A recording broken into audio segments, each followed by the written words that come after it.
طويل الشوق يبقى في التراب। বিচার দিবসে যারা আল্লাহর আরশের ছায়ায় জায়গা পাবে তাদের মধ্যে একটি দল হলো ন্যায়পরায়ণ শাসক। কিন্তু আমরা তো শাসক নই, নেতাও নই, তাহলে আমরা কি এই দলের অন্তর্ভুক্ত হতে পারবো? আল্লাহ আমাদের প্রত্যেককেই কিছু জিনিস বেশি দিয়েছেন আর কিছু জিনিস কম দিয়েছেন। অর্থ, সম্পদ, মেধা, ক্যারিয়ারের সাফল্য, বন্ধু বান্ধব, জনপ্রিয়তা ইত্যাদি কেউ বেশি পেয়েছে তো কেউ কম পেয়েছে। তেমনিভাবে কর্তৃত্ব এমন একটা জিনিস যা আল্লাহ তার বিভিন্ন বান্দাকে বিভিন্ন পরিমাণে দিয়েছেন। যারা একটা সমাজের নেতা হয় তাদেরকে আল্লাহ বেশি কর্তৃত্ব দিয়ে পরীক্ষা করে দেখছেন তারা তাকওয়া অবলম্বন করে কিনা।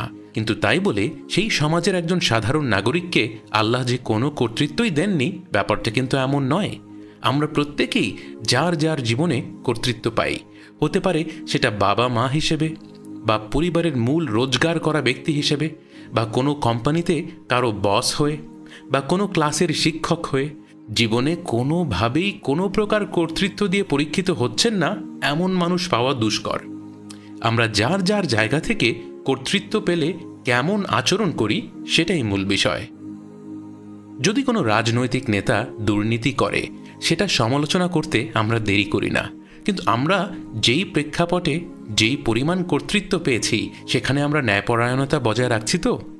বাবা মা হিসেবে কোনো একজন সন্তানের পক্ষ নিচ্ছি না তো? গৃহকর্মীর সাথে যেমন আচরণ করছি, আল্লাহ যদি আমাকে গৃহকর্মীর জায়গায় নিয়ে যেতেন এবং তাকে আমার নিয়োগকর্তা বানাতেন এবং সে আমার সাথে ঠিক একই রকম আচরণ করত, আমি কি সেই আচরণকে তখন ন্যায়পরায়ণ আচরণ হিসেবে দেখতাম? রাস্তায় অবলা প্রাণী আছে, অল্প কিছু খাবারের আশায় হয়তো টঙের আশপাশে ঘুরে বেড়ায়। কখনো অকারণে এমন প্রাণীকে আঘাত করিনি তো? আমাদের জীবনে যে যার অবস্থান থেকে যতটুকু কর্তৃত্ব পেয়েছি সে অনুযায়ী আমাদেরকে ন্যায়পরায়ণতা বজায় রাখতে হবে।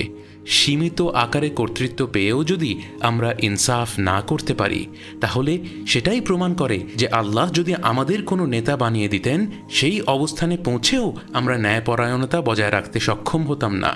আমরা যেন নিজেদের কতটুকু কর্তৃত্ব আছে এ নিয়ে চিন্তা করি এবং প্রতিটি ক্ষেত্রে ইনসাফ করার চেষ্টা করি, যেন বিচার দিবসে আল্লাহ আমাদের ন্যায়পরায়ণ শাসকদের মধ্যে অন্তর্ভুক্ত করেন।